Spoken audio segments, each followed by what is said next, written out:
E aí pessoal, estamos de volta com a Brasil JS Weekly, eu sou o Jaidson Gomes e essa é a edição número 262. E eu sou o Felipe Moura e essa é uma edição cheia de novidades aqui pra gente discutir e trazendo inclusive, por exemplo, o Linus Torvalds se afastando um pouco do Linux e também um poderoso ataque sobre CSS, então acompanhe a gente aí.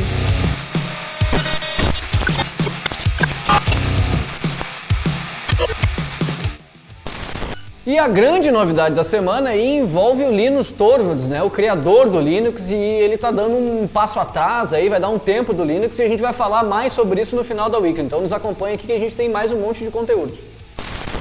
E como já é de tradição, a gente vai começar o Weekly aqui com dois novos vídeos sendo publicados, né? Tratam-se de duas palestras que rolaram lá no Brasil JS On The Road em Sorocaba. A primeira delas é da Miguel Soares, onde ela fala sobre o incrível mundo das animações no front-end, que é um tema muito importante. E a segunda é da Vanessa Tonini, falando sobre como aprender Angular com CLI, né, com a parte do terminal. Então são duas palestras muito relevantes, muito interessantes e já estão disponíveis no nosso canal.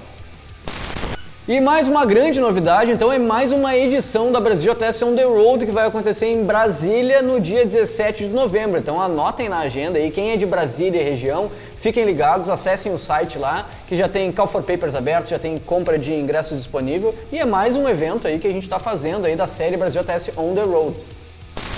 E sim, é possível fazer um ataque utilizando apenas CSS. Foi o que provou um bug encontrado agora essa semana, né? O bug trata-se na verdade de uma linha de WebKit dentro do Mac. Então se tu usa MacBook ou tu usa o iPhone, todos os browsers que tu utilizar que sejam utilizando o WebKit, que na verdade hoje nos Macs é o Safari, e no iOS, né, do iPhone são todos os navegadores, todos eles acabam usando o WebKit por trás, eles estão suscetíveis a esse ataque, que na verdade está fazendo um erro de renderização na hora de trabalhar com CSS ali, utilizando alguns efeitos 3D e mandando na hora de mandar para a placa de vídeo, e isso acaba congelando, né, o iPhone, fazendo ele reiniciar, e no caso dos MacBooks, quando tu abre no Safari, ele também tranca todo o sistema operacional, é bem impressionante. Foi muito legal quando eu fiquei sabendo desse bug, né? É legal mencionar também que isso é uma pesquisa, né?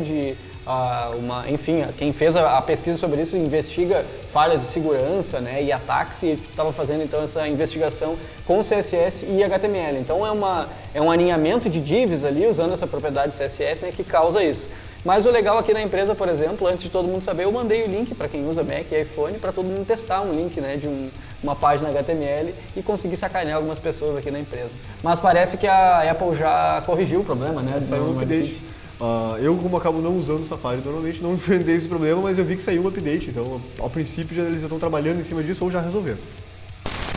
E nas últimas semanas tem rolado também o assunto sobre a União Europeia e como que isso pode afetar a internet. Então tem um artigo aqui linkado lá com o pessoal do Gizmodo, né, um artigo em português que explica um pouco sobre isso e é realmente bem preocupante, a gente tem que estar sempre ligado nisso, que vai afetar muito aí a internet como funciona hoje em dia, né, a web, né. Então, dois capítulos, artigos da lei lá, inclusive são inviáveis no modelo que a gente tem hoje e querem copiar o modelo do YouTube de direitos autorais, né? Isso para qualquer tipo de coisa que existe na internet. Então o exemplo é, vou subir uma imagem para o meu blog. Se essa imagem tem direito autoral, ela não poderia estar no blog. Hoje isso é inviável, tecnicamente não tem como ser feito, né? Mas se uma lei dessas entra em vigor, eu não sei o que a gente vai fazer. Então a gente tem que estar ligado que isso vai afetar aí o trabalho de todo mundo e a vida de todo mundo na web. Inclusive vai mais adiante, o exemplo que eles dão é que, por exemplo, se tu subir uma foto em alguma rede social e tu tá com uma camiseta de banda, tu precisa ter a permissão para isso.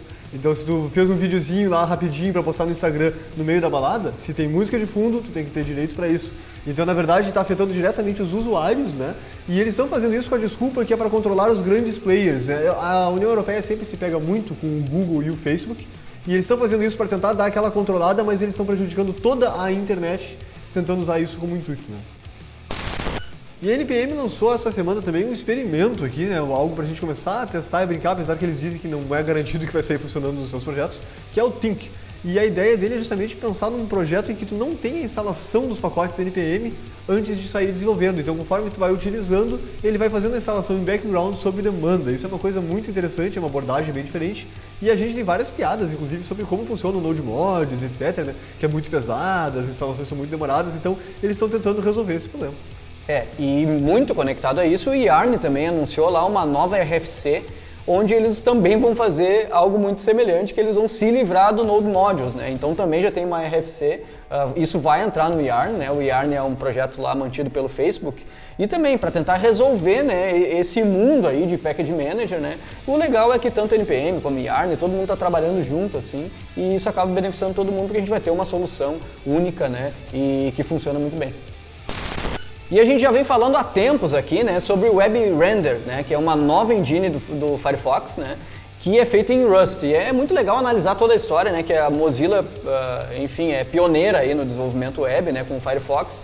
E para resolver um problema muito grande de performance, enfim, até de inovação em browser, eles começaram realmente do zero. Então eles criaram uma nova linguagem de programação, que é Rust, aí criaram uma nova engine escrita em Rust, e aí criaram um novo programa, que é o Web Render, que cuida só da parte de renderização, e a gente vem acompanhando essa história, quem acompanha o Weekly sabe, a gente sempre comenta por aqui, e agora o Web Render vai chegar como default no Nightly, né, que é aquela versão mais bleeding edge assim, do Firefox, e por enquanto está funcionando para Windows com placas de vídeo NVIDIA. Né? Para quem não está ligado no como que isso vai funcionar, basicamente a renderização é totalmente dedicada na placa de vídeo, né? E isso vai dar uma performance muito gigante e é uma das maiores inovações que a gente tem em browser aí dos últimos tempos. Com certeza, e também bem relacionado a isso, a Mozilla também está lançando uma nova API, né? Que é a API de web, de realidade virtual e realidade aumentada para a web, né? Então seria, na verdade, a WebXR. Isso é muito interessante, eles estão dando alguns exemplos, é bem legal os demos que eles estão construindo, já tem como testar várias coisas e é interessante que eles estão tentando empurrar a web realmente para um novo formato, né? Uma nova forma que a gente vai lidar com a web daqui para frente. E essa semana o Google está lançando 2 projetos aqui focados em quem estuda, né? Para quem está entrando na sua área. Uma delas são vagas para estágio, então são vagas para estágios para fazer o estágio dentro do próprio Google, né? Dependendo da área que tu trabalha e que tu estuda. E a outra delas é também uma feira de ciências que eles estão lançando. Então, se tu é um jovem inovador, né? Ou uma jovem inovadora, é claro, que está trabalhando ou que tem algumas ideias na cabeça e gostaria de ver isso em realidade, tá aí uma nova grande oportunidade.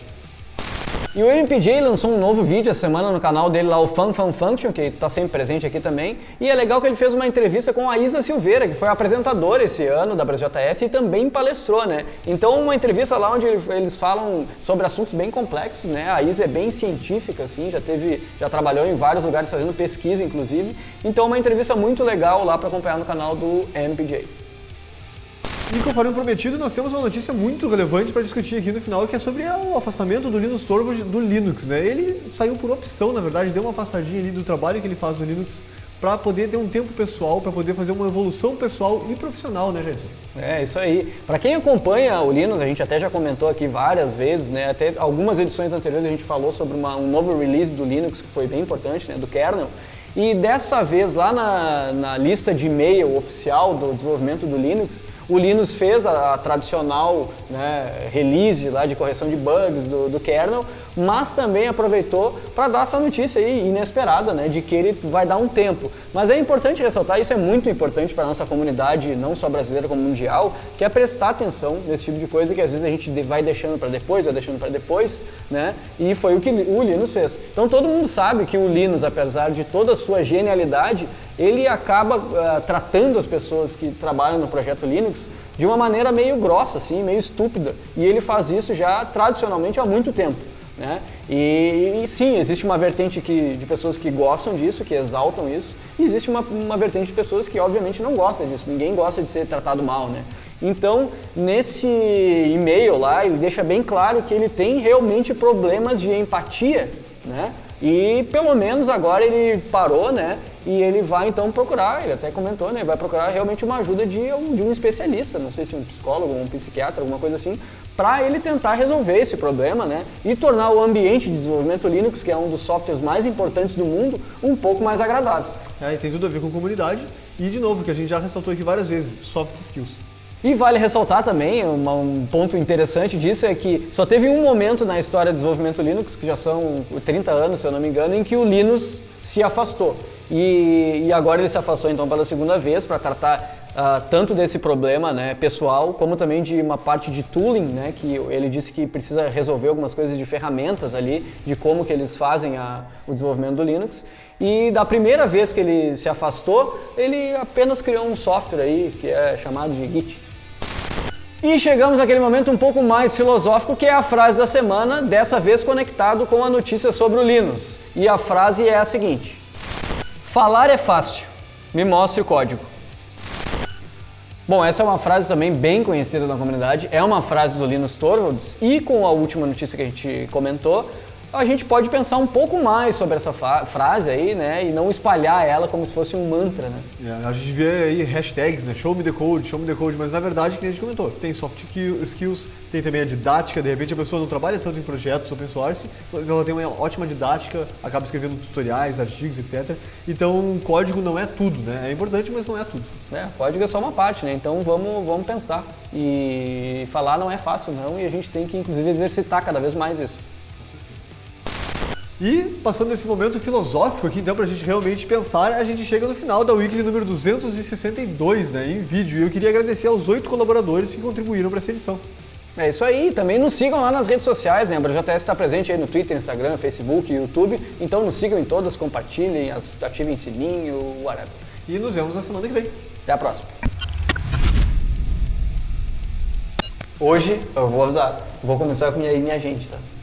Tá, começa com a gente. Cadê minha maquiadora? Faltou hoje.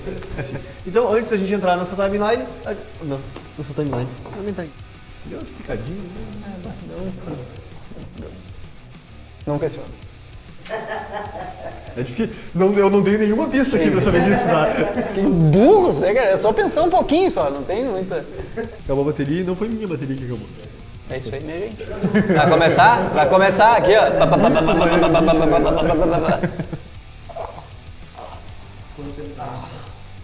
Que palestrou na BraJS, né? E apresentou também. Eu ia só fazer um... apresentamento. Podia continuar, né? É que eu achei que você estava me interrompendo. Não. Meu joelho. Toda semana eu dou uma joelhada nesse pé da mesa. Todo. Ele quer um joelho, isso.